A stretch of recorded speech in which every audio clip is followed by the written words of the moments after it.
We are ready for Luke chapters 5 and 6. We have some ground to cover.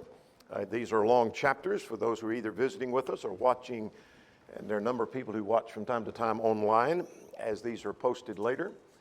This is a Bible survey, meaning we're going through the entire Bible in a 5-year period, so thus the pace at which we are going. And so we're trying to cover chapters 5 and 6. Luke chapters 5 and 6. This is the outline we're following. We borrow from Baxter.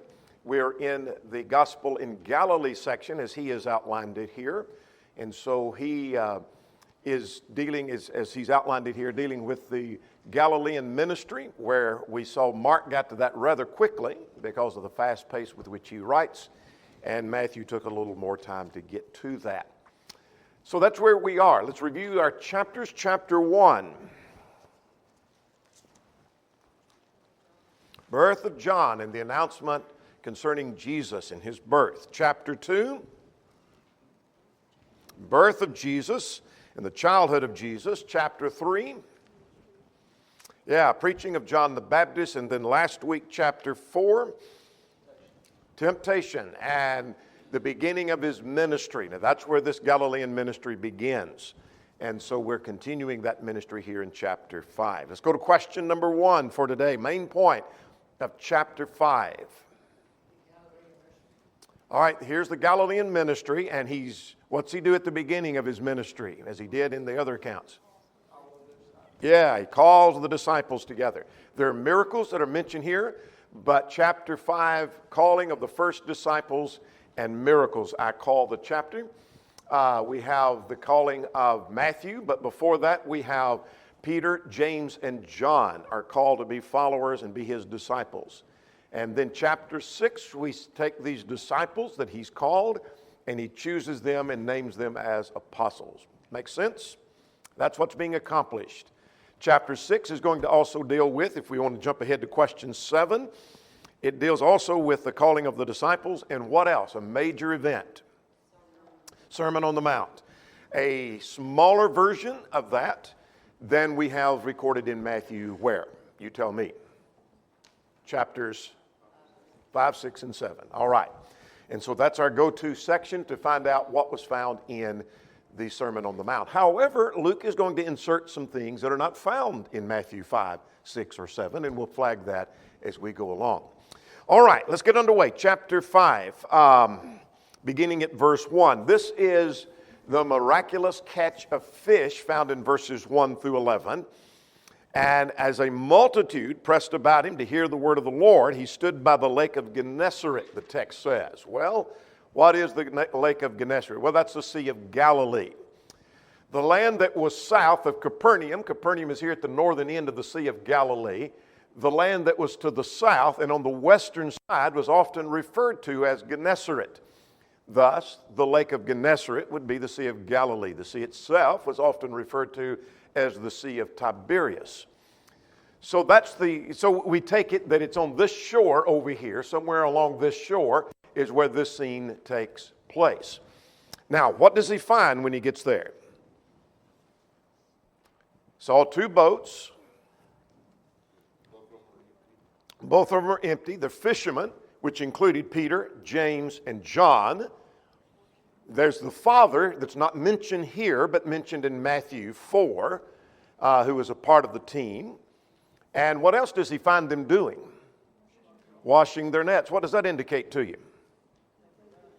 They're done. They're finished. They have no intention of using them again that night.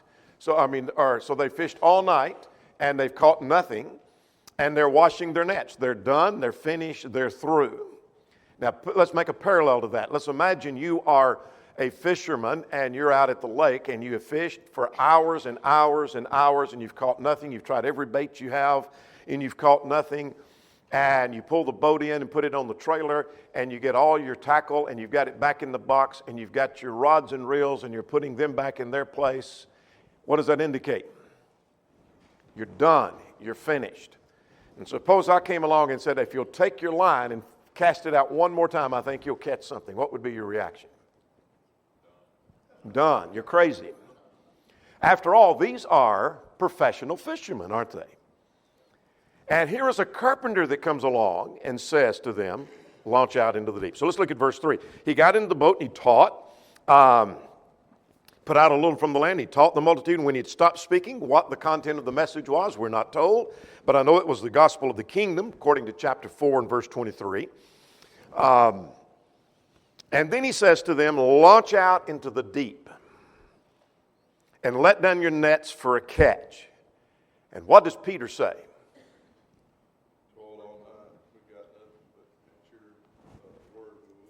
Yeah, we fished all night long and we've caught nothing. That suggests I'm not sure about this. There seems to be some question.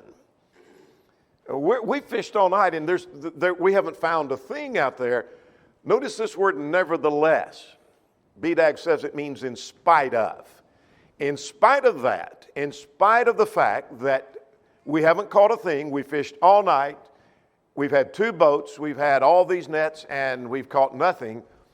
At your word, I'll let down the net. Do you think he has confidence in the Lord? Well, yeah. What did he see in the previous chapter? Peter's mother-in-law had been healed. He knows there can be miracles, but it's not sinking. Remember we talked in Mark about the dullness of the disciples? They hadn't quite got the full picture yet. But be that as it may, nevertheless, at your word, I'll let down the net. So what happened? Verse 6. They let down the net, and what happened?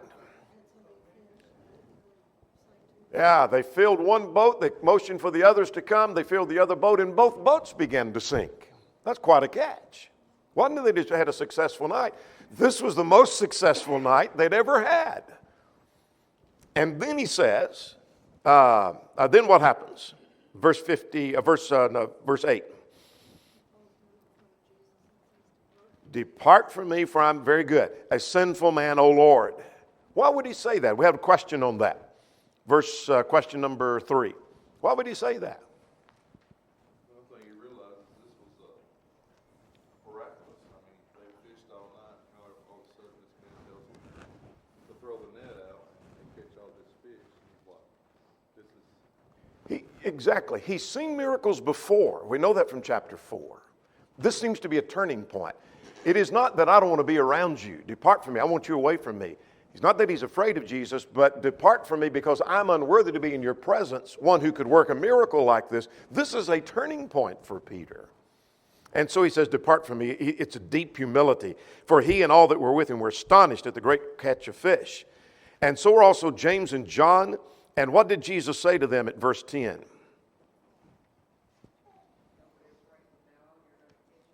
All right, this is the call. You're going to be followers of me and you're going to catch men. So when they brought their boats to land, they forsook all and followed him. Now, the all includes their boats and their family. You say, how do you know? Matthew 4:22 will tell you that. They left their father and their boats and their business. Now, here's the picture I wanted you to see. That had this been done when they're washing their nets, they've been unsuccessful. Hey, how about giving that up, this business of fishing up, and come and be a part of the business I'm in, and let's go catch men? They might have been willing to do that, because this isn't working too well anyway, this fishing business. Look how sorry it was tonight. No, we're not going to do that. We might give that up. But after they'd had the greatest success they'd ever had in their life, they were told, now give all of that up and come and follow me. Now that's a challenge. Now, I don't have time to get into this. This is from a sermon I have done repeatedly in meetings called Nevertheless from Luke chapter 5. That we learn from that we need to obey even if it seems unreasonable. You think that seemed unreasonable to Peter? Absolutely it did. And yet he did it anyway. Jesus was saying, try even if it seems impossible. It would seem impossible casting your nets again. In other words, if the fish weren't out there, they're not going to be out there when we cast again. That seems impossible. But cast out anyway. Launch out into the deep. We need to do the same thing. We need to continue on even if we're weary. You think they were tired? You think they were weary, fished all night? Well, go out and cast again. You say, well, I'm tired. Well, cast out again. Keep going. There's a lesson about being humble even if it's hard. That must have been hard for Peter to be this humble because remember, he was always the one that was the out front man, speaking up first. And his name had to surface at the top of who is the greatest a little bit later. And yet he's so humble, he says, I want you to depart from me. And then we need to forsake all, even if what we're forsaking is important. Powerful lessons from Luke 5. Make sense? Yes, sir. Yes, sir. Keep on, pressing on, even if we indeed are weary. All right, now let's move on and talk about the healing of the leper and what we learn from this and the timing of it and some comparisons to make to Matthew's account. For what it's worth to you, Matthew 8 mentions this beginning at verse 2 through 4, but Matthew puts this after the Sermon on the Mount. Mark puts it before the Sermon on the Mount. Now, and so what that tells me is true chronology is not always as important as telling the story and fitting the story into the storylines. That makes sense? Because that's what Matthew did, that's what Mark did. Luke is more chronological, but there is some chronology that's not in sequence as we seem to have it in other accounts where we know the sequence is what it should be, and we'll see more about that perhaps in chapter 6. But anyway, there was this man who came full of leprosy, and he made a request, and what was it? And he was willing, and he said to him, be cleansed. Then what happened? Immediately. What do you make of that? As far as any miracles of the present day, so-called. This was immediate, instant. It wasn't that he begins to get better and he's improving. The doctors say, well, I think he's going to be okay in a few months. Just give him time. But no, this was immediate and the leprosy is gone. Unheard of. Now notice in verse 14, he charged him to tell no one. Now, we flagged this in Matthew. You may have a note back over in Matthew 9 and in verse 30. It's the similar point, not the same event. But the time was not yet fulfilled, not for the full declaration, nor was his work that of healing. That wasn't his work. That's merely evidence and the throngs of people that it would invite. And so he tells them, don't go tell anyone, but go show yourself to the priest. Now, what's the idea of going to the priest? That's part of the old law. We just studied that in Leviticus. So Leviticus 14 talks about this principle. You go and present yourself to the priest, make your offering, and etc. So what's the point of that? The point of that is without going to the priest, the testimony, I've been healed of my leprosy, is of no significance and means nothing. So that's more evidence that a true miracle has been done. This man is a leper. He comes to Jesus, he's healed, go to the priest, and the priest examines and looks. You don't have any signs of leprosy. You don't have any symptoms of leprosy. It's not getting better, it's gone. And so he has the certificate of the priest, in other words, the pronouncement of the priest. I don't mean a literal certificate, but it's as if I've got a certificate signed and stamped by the priest. The priest says, I'm cleansed of my leprosy, but I know you were a leper. I saw you with leprosy, but here's my proof. That's proof of the miracle. Does that make sense? Proof of his claims. All right, let's talk about the healing of the paralytic. Before we leave that, let's go to verse 16. Luke adds this point, that he often withdrew and to the wilderness and prayed. What do you learn from that? All right, even Jesus needed time with God. What else? Yes, he made and scheduled time for prayer. You might flag chapter 6, verse 12 at the end of this verse to go over there and look as you study that in the future, because that's exactly what he did in Luke 6 and 12. That's what he did in Mark 1:35, that he went into a solitary place and there he prayed, went to the mountain to pray. He often did that, the text says, that if Jesus, the Son of God, needed to spend time in prayer, then the conclusion is we do too. All right, let's talk about the healing of the paralytic verses that actually should be, I should have changed that on the screen. The previous section should be through verse 16, and now this healing of the paralytic should be 17 through 26. But be that as it may, we're close. What we have here is there was a certain man that happened on a certain day, that as he was teaching, were the Pharisees and teachers of the law sitting by. They came from every town. It doesn't tell where he was here. But where is this taking place? Well, according to Matthew's account, Matthew 9, 1 through 8, and we'll flag some things as we go back over there and make some comparison, that seemed to be Capernaum.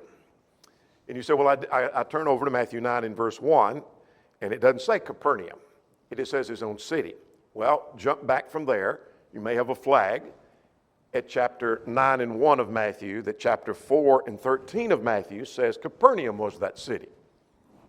So that's why it's helpful to flag verses together for what it may be worth to us. So this is probably taking place at Capernaum. Now, what takes place in this story?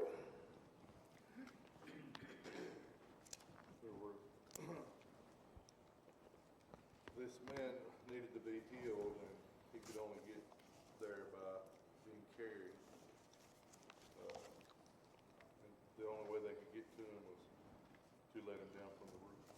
All right.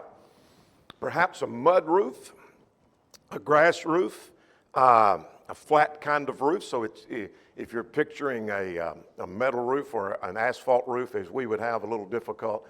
But a mud or a grass roof where they could climb up onto the roof and then easily work a hole into that. So they let the man down in the midst of the crowd because of the crowd being there.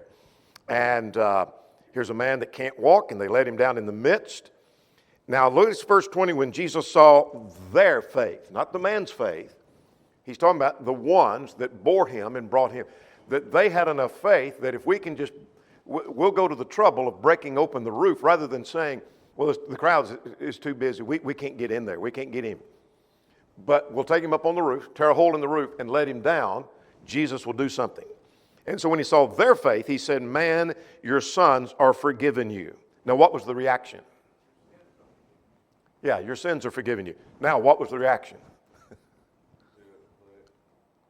were aggravated because they said he was blaspheming, because who can forgive men other than God? Yeah, exactly. This man's claiming to do something only a divine person can do, and Jesus is setting him up for something. So then he asks, what question? Well, before he asks a question, verse 22. He perceived their thoughts. What does that tell you? He could read their minds and their hearts, which is evidence of his deity. And so he asked them a question, verse 23. Which is easier to say, your sins be forgiven you, or rise and walk? We have a question about that. Question number 5. What does that mean?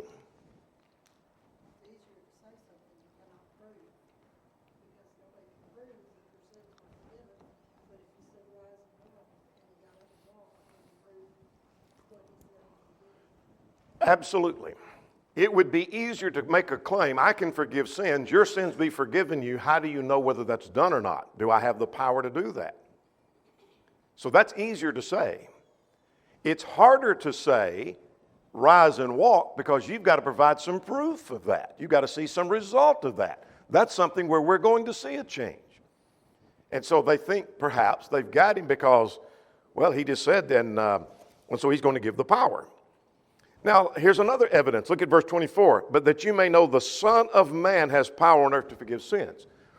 Now, many have thought that the expression Son of God refers to his deity, and it does. And the Son of Man refers to his humanity, and it does. But it also refers to his deity. And you say, how do you know? Because Daniel 7:14 prophesies the Son of Man coming and ascending to the Ancient of Days. So that's the Messiah. That's deity, the Son of God.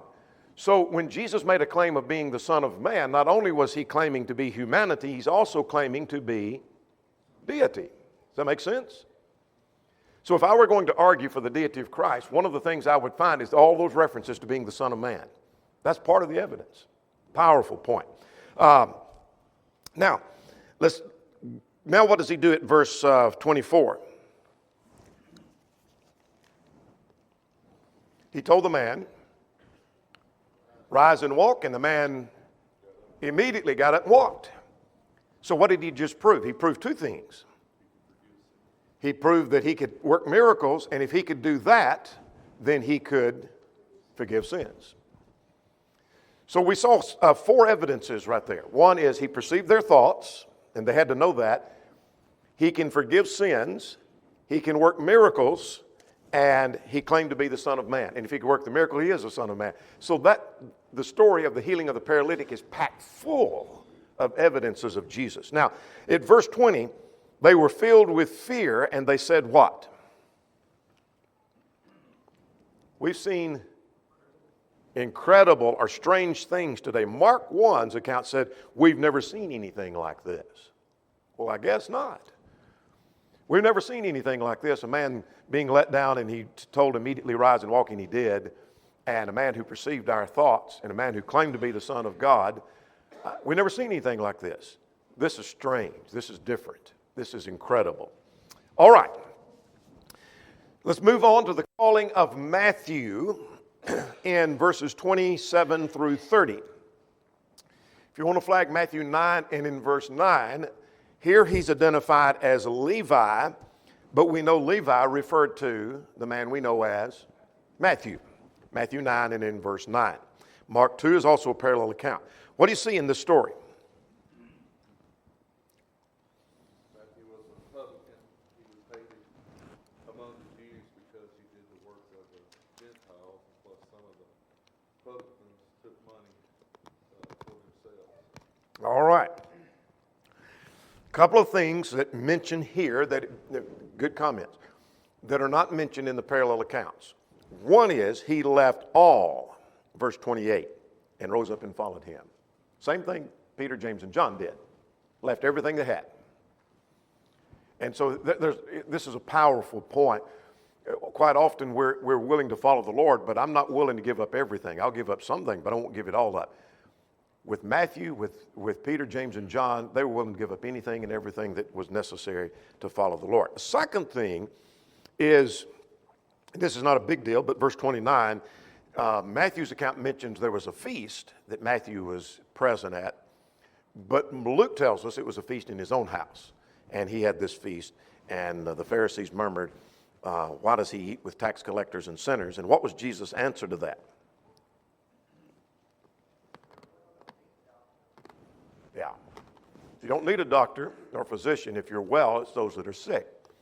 So you might make a marginal note. We did this in Matthew. I think we did it in Mark. Let's do it again in Luke. Here is a summary of his mission. Jesus is trying, this is the beginning part of his ministry.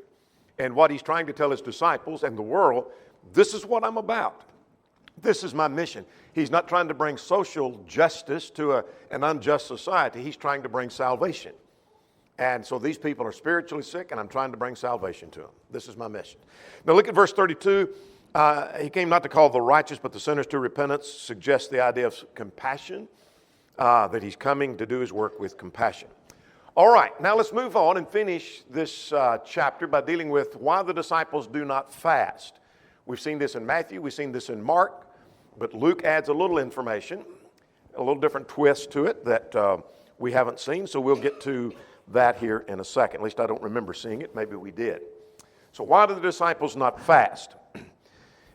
The Pharisees asked the question that John's disciples fast often and make prayers, and likewise the Pharisees, but yours eat and drink. Perhaps like we just saw at Matthew's house. And y'all are sitting at a feast, but the Pharisees fast often. Well, you remember in Luke 18, remember the Pharisee and the publican? What did the Pharisee say? I fast twice a week. Fast twice a week. That was usually, according to Hastings, as quoted from Stouffer in his commentary on Mark, that was usually on Monday and Thursday. That's not as important as the fact that they fasted often, the text said. And John's disciples apparently fasted. The text says so. How did Jesus respond to that? Question number 6.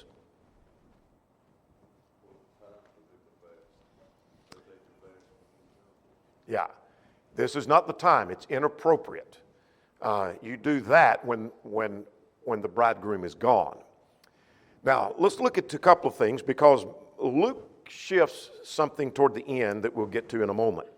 By the way, Fasting was commanded one time in the Old Testament, and that was on the Day of Atonement. Leviticus chapter, not 15, not 17. Ah, there we go. All right. Yeah, we just dealt with that Wednesday. In Leviticus 16 had to do with the Day of Atonement. It was only commanded one time. Never commanded in the New Testament. Do we find it in the New Testament? Sure.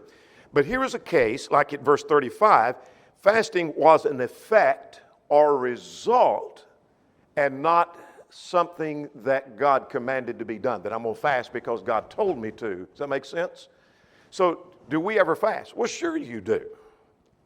You ever distraught over a problem or a death or sickness, or you're just down about something and you don't feel like eating, and you may go for several hours without eating, maybe a day without eating. You were fasting. And that's how it's mentioned even here in this context. But anyway, here's his point. That in interest of time, I just want to hit verse 34 and 35, that you don't fast while the bridegroom is there, you fast when he is gone.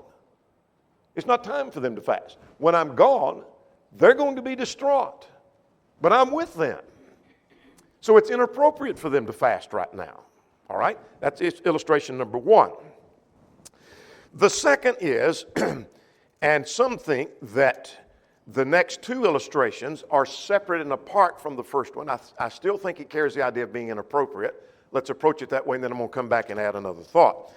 The second illustration is repairing a garment. Here is a garment that has been washed and shrunk. It's an old garment, and you need to repair. What do you not do? Yeah, you don't repair that with new cloth, because then it's going to pull away and tear, and it's ruined. Again, that's inappropriate. He's trying to answer why they don't fast. A third illustration is that of putting new wine into old wineskins. Now, you may have some notes over in Matthew. If you want to turn over there to Matthew chapter 9. I'll find it here in a second. Beginning at verse 14, we may have flagged. Barnes suggests, for what this is worth, that this refers to the process of fermentation. You put new wine in, you don't put them into wineskins that have stretched with fermentation, because then they stretch further than they burst. And I've always thought that's what that means. Kyle Pope presents another idea, and I've flagged this for you before, that it's not talking about that, but it's talking about you put it in new wineskins to prevent fermentation. Because the old wineskins may be contaminated with some process of fermentation that would then cause the new wine to easily ferment. Well, it's not a big deal which way that is. The point is, it's inappropriate to put wine into old wineskins. You put it into new wineskins. And so we won't get into all the details of that. Just saying that those are two different possibilities. Again, I think he's talking about what's not appropriate. However, those two last illustrations, Caldwell and Willis, both in their works on Luke, suggest that he's saying you don't mix the old with the new, as well as being inappropriate. You don't take the religion of the Pharisees, the old, and mix that with the new, with the religion of Christ. It don't mix. And then flags that with verse 39. Here's something that we're seeing, kind of new information. And no one, having drunk old wine, immediately desires the new, for he says the old is better. Now that may again refer to that which is inappropriate, but both of those references, works that I just mentioned, that it's a target at warning the Pharisees, you're not going to accept the new revelation from Jesus because you're content with the old. You're not interested in what I've got to say. You're not interested in my revelation. You're not interested in evidence that I present to you. You're interested in your old ways, such as fasting, such as demanding fasting, such as eating with washed hands, etc., etc., etc. Make sense? Now flag that for what it's worth. We don't have time to pursue that much further because we want to cover chapter 6. But I pass that on for what that's worth to you. Let's go to chapter 6 now. And in chapter 6 we have the calling of the disciples and the Sermon on the Mount. So let's go to chapter 6. Now, depending on your edition of your New King James, if you have that, your translation may say, at verse 1. Now it happened on the second Sabbath after the first that he went through the grain field.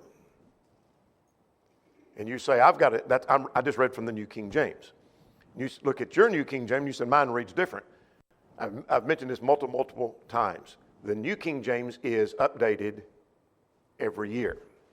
So it depends on what year yours came out. The newer editions of the New King James will say that it was on another Sabbath. Your English Standard says that. And so do other translations. I think that's the idea here. That there was another Sabbath, that he came and his disciples were eating grain. And what's now the question?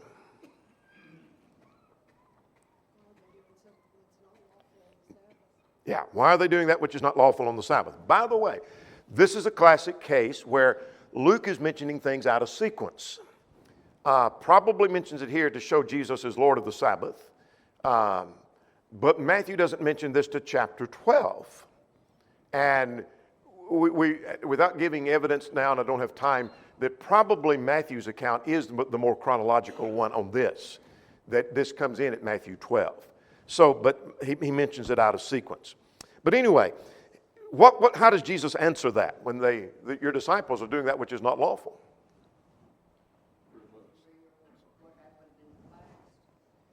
Yeah, he mentioned some things of the past. What'd you say?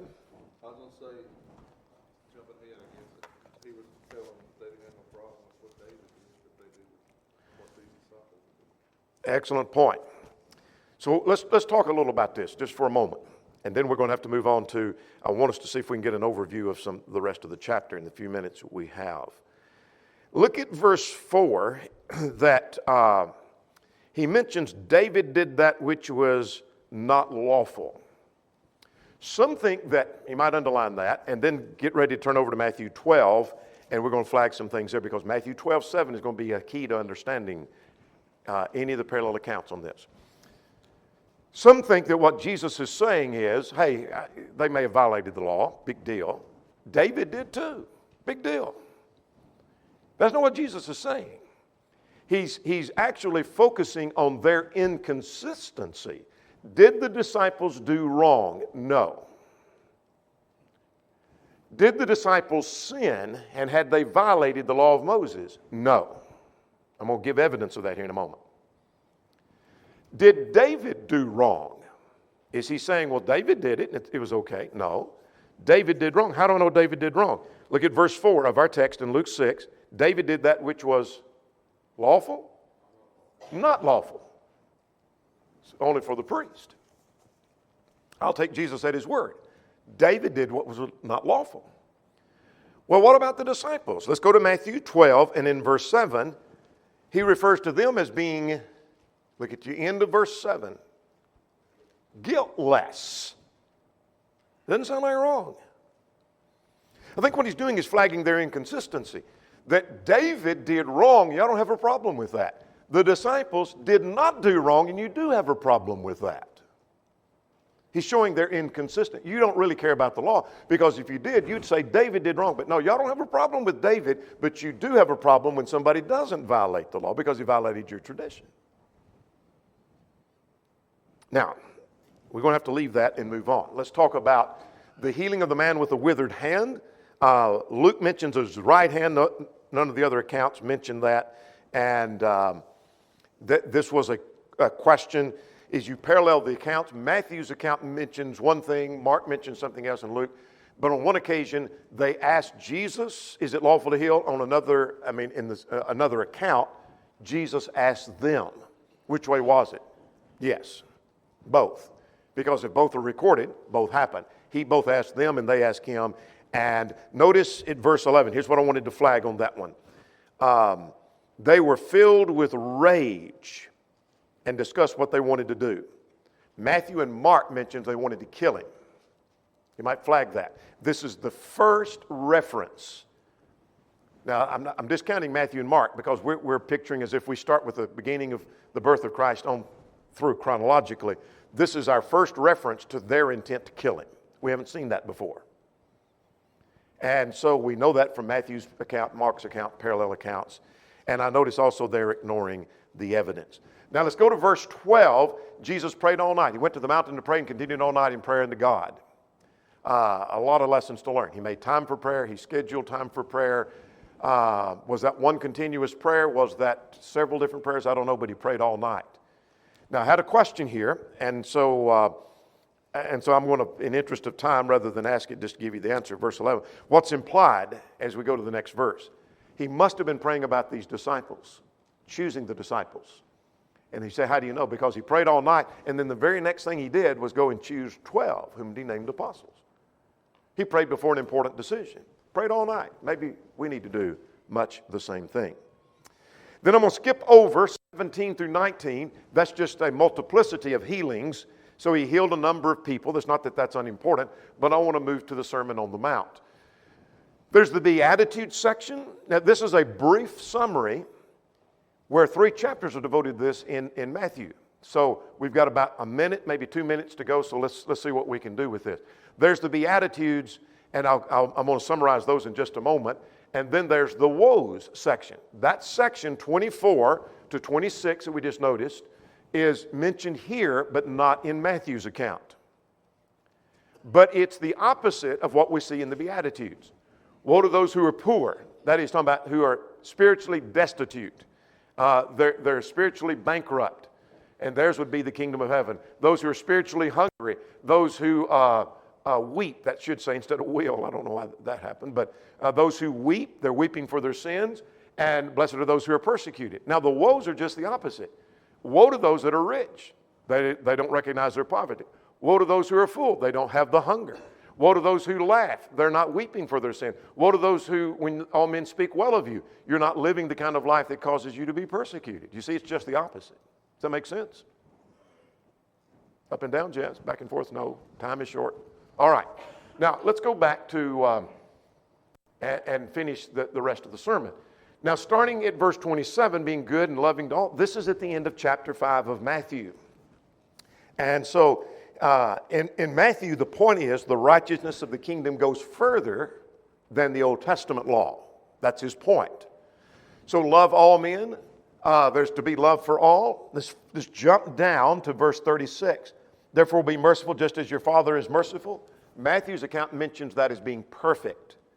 Be perfect as he is perfect. Not flawless, complete is the idea. Be complete in your love. Then verse 37 gets us to chapter 7 of Matthew. Judge not that you be not judged. The hypocrisy. Now, that hypocrisy, 39 and 40, is inserted here that's not found in Matthew's account. So there are a couple of things here about the blind leading the blind, both falling in the ditch. Now, Matthew may mention that, but not in the context of the Sermon on the Mount. It's talking about their hypocrisy. And then starting at verse 43 is what we call the invitation section of the sermon. That starts in Matthew chapter 7 and verse 13. And so he ends on the note of obedience. And we're going to have to stop with that right there. Questions or comments in the last 30 seconds? I know that's a hurried look, but the more thorough study of the Sermon on the Mount is going to be found in Matthew 5, 6, and 7. We're going to stop right there.